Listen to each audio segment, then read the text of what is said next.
Halo Bapak Mama, Kakak Ade dong semua, selamat datang kembali di podcast Kawan Kami Omong Nasib Kami episode 6. Senang sekali karena hari ini sudah ada satu anak Papua yang muda yang akan temani saya cerita pada hari ini.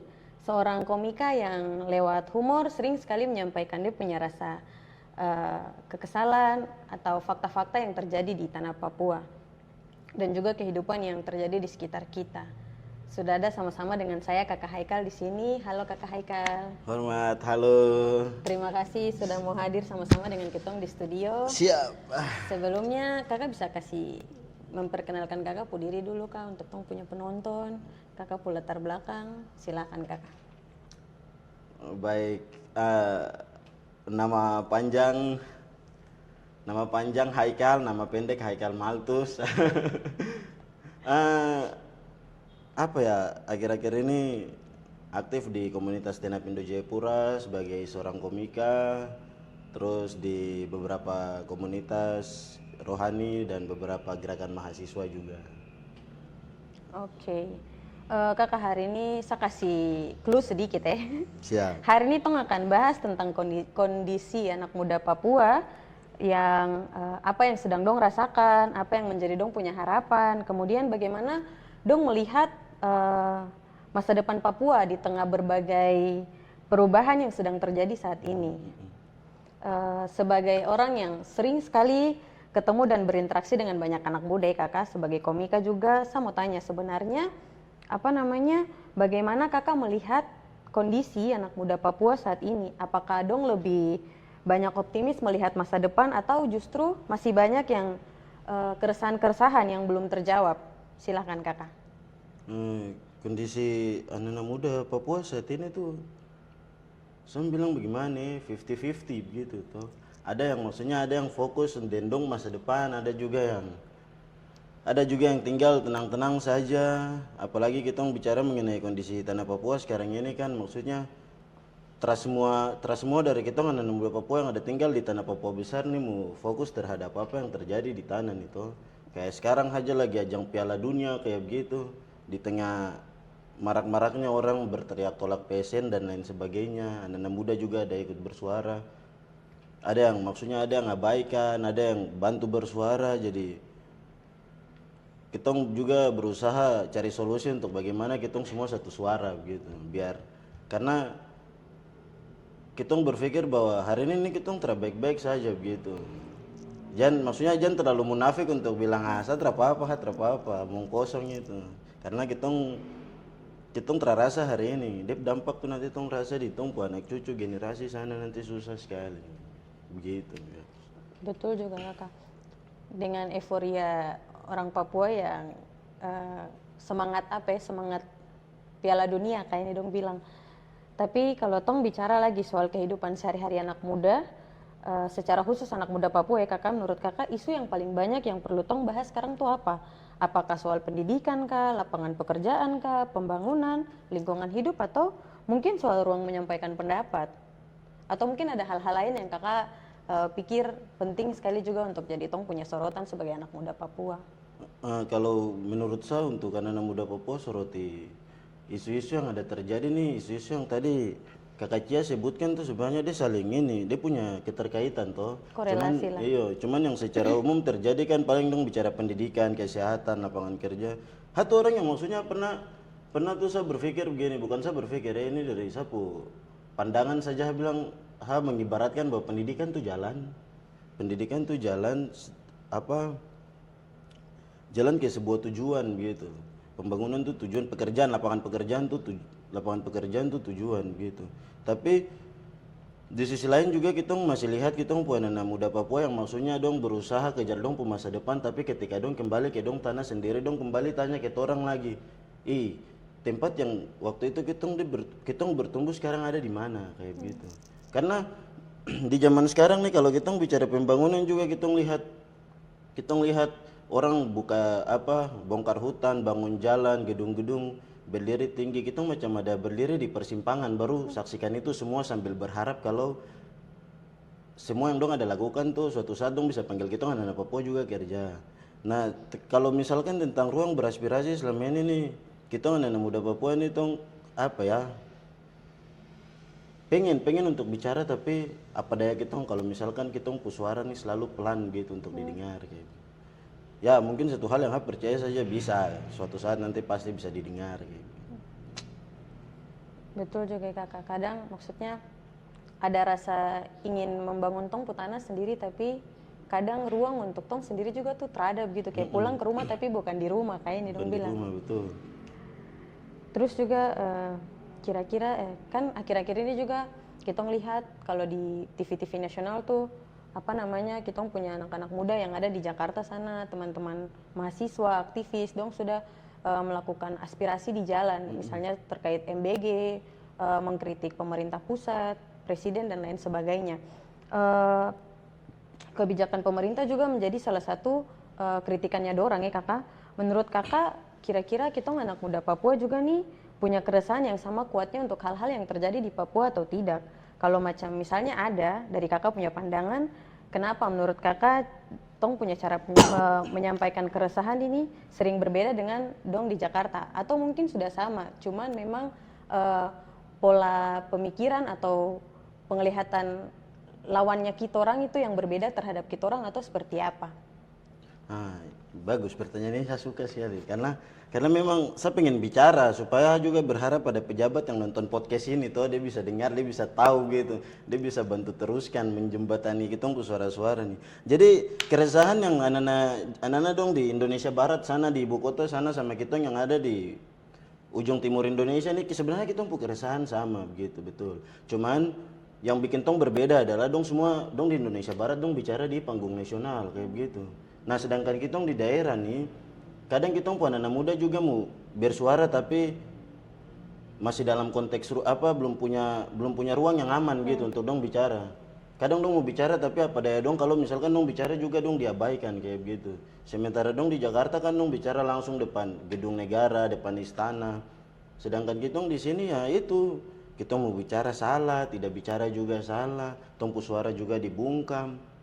Efek dari kita kalau berani bersuara juga, kita kembali ingat kasus-kasus yang dulu ketika kita satu anak muda Papua dia berani bicara ya, yang pasti dia diculik, dia dibunuh, dia dihukum dengan hukum-hukum kolonial yang ada di Republik ini.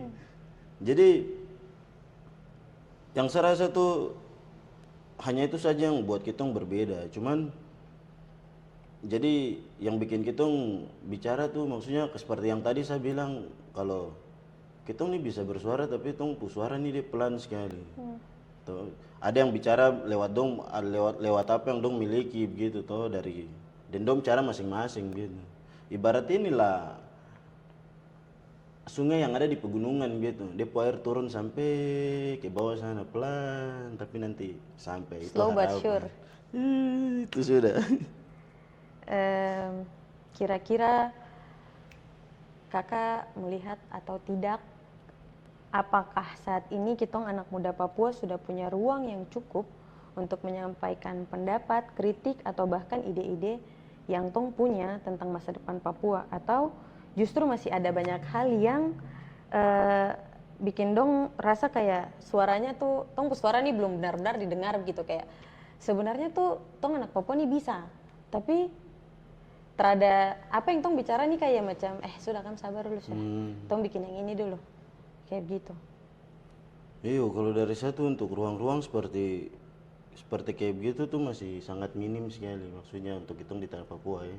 Itu menurut saya keyakinan gitu. Kalau menurut saya masih sangat minim sekali karena ada beberapa kelompok yang maksudnya bikin diskusi itu mau bicara tentang tanah ini di masa depan, tapi selalu dibubarkan. Terus tambah lagi macam anak-anak muda Papua juga semakin kesini seiring perkembangan zaman juga semakin ini terpecah belah gitu, terpecah belah. Ada yang bersuara tapi ada yang komentar untuk kontra itu lagi. Dia punya ini maksudnya aku bicara ini aku paham apa kayak begitu.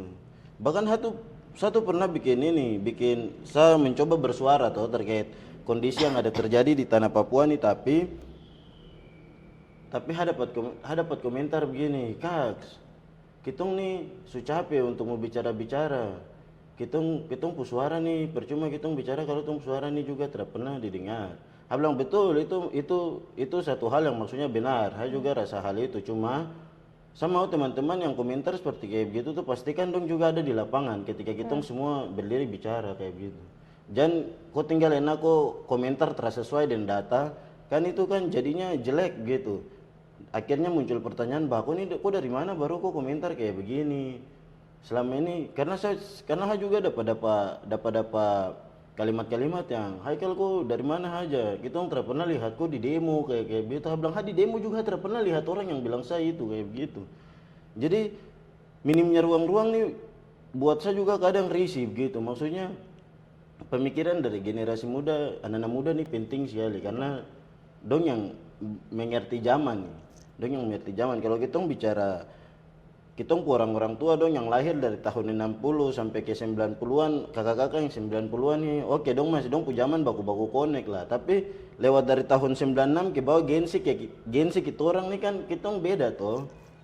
Apa cara lihat satu kebijakan saja dari pejabat-pejabat saja susah lah kayak begitu.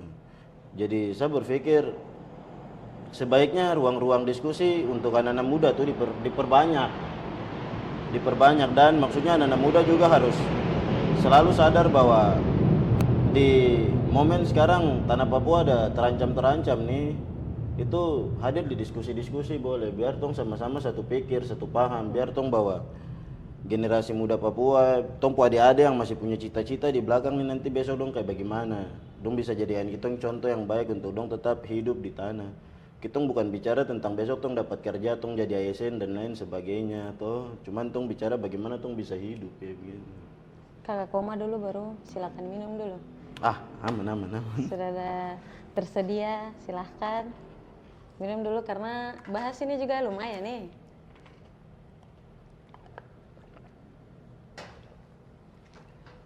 Iya, jadi hal tuh macam memang anak-anak muda tuh ada yang pro, ada yang kontra, ada juga yang malas tahu kayak begitu. Dan maksudnya kalau dari saya sendiri sih itu bukan masalah, maksudnya setiap orang kan dong pilihan masing-masing. Dan tong tidak bisa menyalahkan dan membenarkan apapun itu. Cuman itu sudah harus ada cara biar kita semua peka untuk sama-sama lihat masa depan tempat nih bagaimana. Betul. Karena saya juga kadang kalau lihat kayak kita speak up juga kadang ada yang seperti tadi kakak bilang ada yang komentar aku terlalu apa sekali kayak gitu-gitu tuh ada. Dan itu yang kadang maksudnya kadang bikin tong juga terlalu usah bicara sudah biar sudah. Tapi di sisi lain kita nih kayak saya harus bicara begitu. Kayak kalau saya terlalu bicara nanti kan akan mengerti. Nanti kan masa bodoh terus tong pun nasib 5 tahun ke depan bagaimana? Itu lagi. Sama kayak anak-anak dia contoh paling dekat tuh ibarat inilah sekarang ini kita yang ke gereja tuh. Ada yang anggap pergi ke gereja hanya rutinitas, ada yang datang betul-betul mau ibadah. Jadi semua datang ke satu tempat tuh dengan tujuan masing-masing kayak gitu, fokus ke satu tujuan bahwa ham datang untuk Tuhan kayak gitu. Dengan ada motivasi tersendiri kayak dong bilang. Jadi kira-kira kakak menurut kakak penting tidak kalau misalnya seandainya pemerintah buat entahlah itu pemerintah tingkat kota kabupaten kah, provinsi kah, atau bahkan mungkin pemerintah pusat bikin satu forum untuk duduk diskusi dengan kita anak-anak muda Papua dengan tanda kutip duduk diskusi yang terbuka dan netral gitu, tanpa melihat ini kok bicara untuk apa Papua Merdeka kah atau untuk apa NKRI harga mati kah, tong tidak lihat itu semua, tapi maksudnya bagaimana tadi kakak bilang orang tua dong punya pola pikir dengan kita orang bagaimana ketong menyamakan ketong punya pendapat gitu, kayak misalnya apa yang ketong orang tua zaman dulu dong pikir dengan apa yang ketong pikir sekarang nih, bagaimana untuk ketong cari dia jalan tengah gitu. Ya sebenarnya kalau mau bicara pemerintah juga jujur saya kesal sih, cuman karena seperti yang tadi kakak Cie bilang tuh rasa belum sampai saat ini nih belum ada, maksudnya sejauh ini hanya omong kosong saja begitu, apa yang pemerintah bilang, apa yang pemerintah janjikan untuk kita anak-anak muda begitu, belum ada ruang yang netral untuk kita semua duduk bicara. Karena begini, ketika kita hadir sebagai peserta yang mau ikut diskusi, yang ada tokoh pemerintah di situ, ketika orang-orang dari pemerintahan dia bicara, dia punya pendapat, baru kita mau tanya balik dia, kita juga diserang balik dengan nada yang lebih tinggi dari depan sana. Ini kan sutra netral kayak begitu. Bagaimana kau mau dengar masyarakat puas aspirasi kalau kau sendiri duduk emosi di situ? Kita kan bicara fakta karena kita yang hidup sama-sama di masyarakat yang ada di bawah nih toh. Tong bukan orang kaya yang harus naik mobil kayak kam duduk tenang baru tahu masalah dengan mama yang ada jualan nih bagaimana, masalah dengan bapak yang ada ojek-ojek, ada jalan pungut orang pemakanan sisa tuh bagaimana. Kita masyarakat bawah nih kita datang ke ruang-ruang diskusi kita mau bicara tentang hal itu. Cuma kadang pemerintah dong yang maksudnya dong yang kontan balik kita, oh ada program ini, program ini, program itu. Program-program itu kan maksudnya hanya kepentingan saja dan yang rasa program-program itu kan orang-orang di pemerintah dong keluarga. Terbuka secara umum. Contoh paling simpel beasiswa dan lain sebagainya. Memang betul kalau misalkan kita bilang pemerintah dong pu program-program sampai ke masyarakat dong pu pelayanan-pelayanan saya juga maksudnya cukup akui itu. Cuman untuk ruang-ruang diskusi saya bilang bisa itu masih jauh sekali pemerintah di Papua belum sampai. Makanya kalau kita bicara pemerintah hari ini juga saya orang yang saya bilang tidak usah sudah. Kayak bagaimana? Maksudnya kita nih berharap kayak kamu untuk bantu kita bersuara begitu.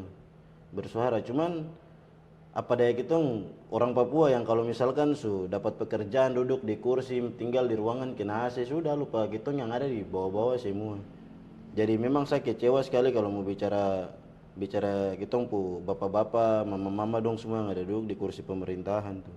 Setidaknya di kondisi Papua hari ini tuh dong bisa sediakan ruang diskusi begitu toh untuk kita semua rame-rame duduk bicara, undang dari tokoh pemuda, mahasiswa, rakyat semua datang bicara. Biar semua enak karena masyarakat bicara lain nanti pemerintah pergi bikin lain, masyarakat minta lain pemerintah kasih lain. Betul. Maksudnya saya juga tuh punya kerinduan untuk coba ada satu ruang diskusi yang masyarakat dengan pemerintah yang maksudnya di dalam situ tuh kita duduk sama rendah berdiri sama tinggi kayak begitu toh. Jadi posisinya tuh tetap netral gitu. Lanjut kakak, sebagai seorang komika, kira-kira menurut kakak, bukan menurut sih, lebih kayak saya biasa lihat kakak pakai kakak punya humor untuk sampaikan kritik sosial gitu. Kira-kira komedi, seni dan media sosial ini bisa menjadi ruang yang efektif untuk anak muda menyampaikan keresahan atau dong punya keresahan gitu, atau mungkin seberapa penting ruang-ruang kreatif seperti ini untuk generasi muda zaman sekarang di Papua ini?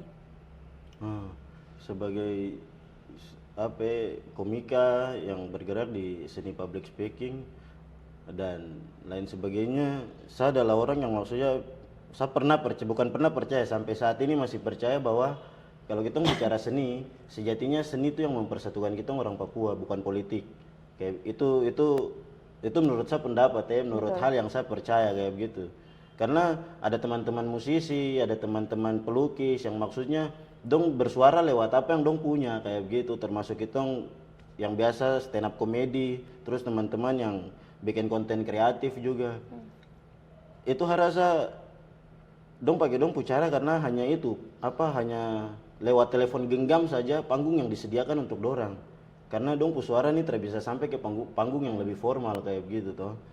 Jadi saya rasa sejauh ini teman-teman seniman yang ada di tanah Papua, terus teman-teman ini lagi influencer, konten kreator, meskipun memang ada influencer yang berpihak ke yang kanan sih, cuman yang ke kiri nih yang terima kasih sekali karena dong pakai apa yang dong punya untuk selalu bersuara meskipun ada banyak risiko yang dong tanggung. Salah satunya sebagai konten kreator tuh ada beberapa job yang maksudnya cancel hanya gara-gara gue bicara Papua.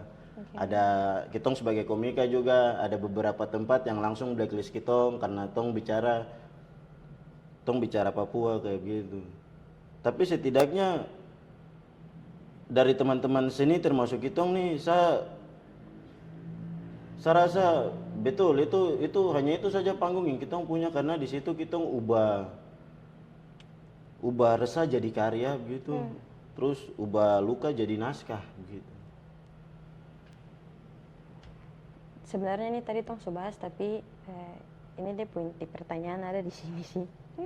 Kalau hari ini misalnya ada pemerintah daerah, pemerintah pusat atau mungkin para pengambil kebijakan yang mungkin nanti dong nonton podcast ini, apa hal yang paling penting yang harus dong dengar dari torang sebagai generasi muda Papua yang mungkin nantinya tong yang suatu saat tong duduk di dong punya posisi untuk masa depan Papua yang lebih baik begitu kakak.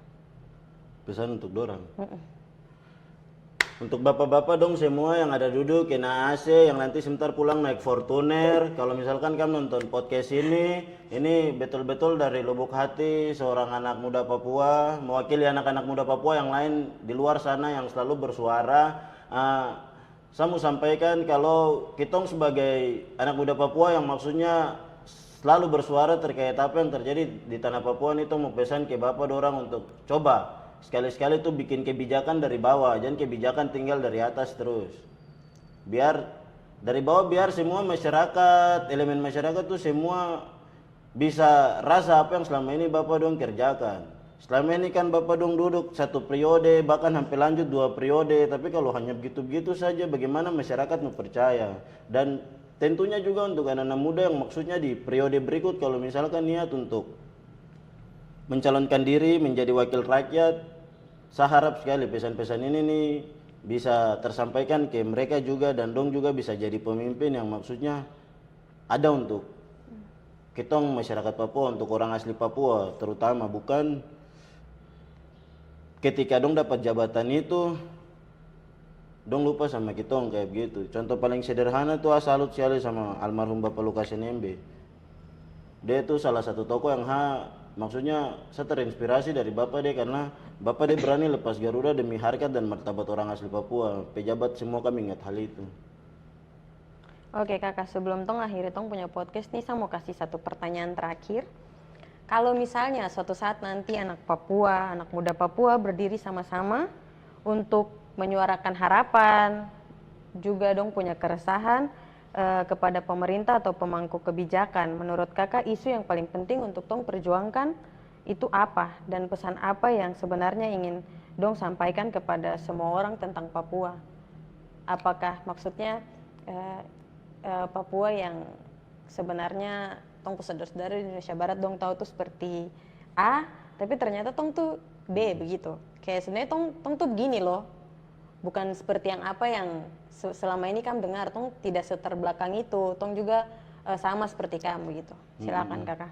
Kalau misalkan nanti ada kesempatan di mana anak muda Papua semua berdiri bersuara satu isu yang misalkan dari saya menurut satu isu yang mau perjuangkan tuh untuk kitong punya orang-orang penting dorang tuh, kitong semua anak muda Papua bersuara, berdiri sama-sama baru bersuara untuk sahkan RUU masyarakat adat kayak gitu. Karena kitong di tanah Papua nih salah satu daerah otonomi khusus toh. Sedangkan Otsu sendiri tidak pernah berpihak ke masyarakat adat kayak begitu. Paling mungkin itu isu yang nanti kitong perjuangkan. Terlepas daripada itu, isu itu juga paling kitong bicara juga mengenai pendidikan. Pendidikan kitong terbicara di Papua, Papua Selatan, Papua Tengah, tapi tong bicara Papua secara utuh gitu mengenai dia isu pendidikan toh. Ada beberapa waktu lalu tuh ada salah satu anak yang hanya karena dia pensil patah aja dia menangis gitu. Sedangkan perbedaan dengan anak-anak di kota sini kan maksudnya pensil patah sudah nanti beli baru. Nah di situ tuh hal lihat semangat kitong semangat sebagai anak-anak muda Papua untuk kejar kitong impian melalui pendidikan. Jadi tolong kitong akan bersuara untuk kedepannya tuh pendidikan lebih merata lagi. Guru-guru tuh tolong dilihat lagi karena ada satu kasus di salah satu tempat di Papua Pegunungan, di salah satu kabupatennya Hukimo, di distrik apa namanya tuh saya lupa. Itu tuh bangunan ada, sekolah ada, tapi guru-guru tidak ada.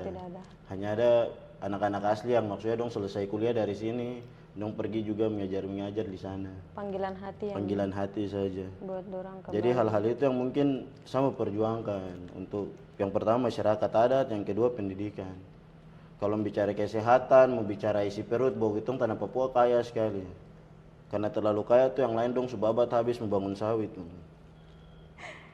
Baik kakak, itu tadi harapan ya kalau misalnya ada kesempatan. Kakak bisa kasih closing statement dulu sebelum kita akhiri, silakan kakak. Closing statement nih, Untuk semua anak-anak muda Papua yang ada di luar sana yang saksikan podcast ini, yang pertama terima kasih sekali sudah nonton podcast ini. Jangan lupa share ke anak-anak Papua, anak-anak muda Papua yang lain lagi untuk dong menyaksikan biar tong sama-sama bisa sadar bahwa sekarang ini yang tong butuh tuh bersatu untuk bersuara, bukan tapisa-tapisa baru saling baguka suara. Terakhir dari satu adalah yang pertama, saya mewakili anak-anak Papua, anak-anak muda Papua lain yang ada di luar sana untuk hadir di sini, dan dari sini juga saya mau pesan untuk anak-anak muda Papua yang ada di luar sana bahwa tong boleh hits, tong boleh glowing, tong boleh jadi apa saja yang tong mau di zaman sekarang ini di era revolusi 4.0. Tapi satu hal yang harus tong ingat adalah mari tong sama-sama lihat tanah Papua yang semakin terancam. Tong tahu bahwa di tanah Papua nih kita punya cerita, tong punya sejarah, tong punya kenangan. Jadi tong tidak boleh jadi kenang-kenangan seperti orang asli di Australia sama orang-orang yang ada di Amerika sana. Mari tong sama-sama bersatu, karena kalau tong bersatu tong semua kuat. Thank you. Baik kakak, terima kasih banyak. Kita mungkin punya cara yang berbeda untuk menyampaikan suara, tapi satu hal yang pasti yang saya yakini adalah anak muda Papua punya mimpi dan harapan yang sama untuk masa depan Papua yang lebih baik. Terima kasih untuk kakak, bapak, mama, ade dong semua yang sudah nonton podcast ini. Saya Marsha Patai pamit undur diri, sampai jumpa di episode berikutnya. Sampai jumpa.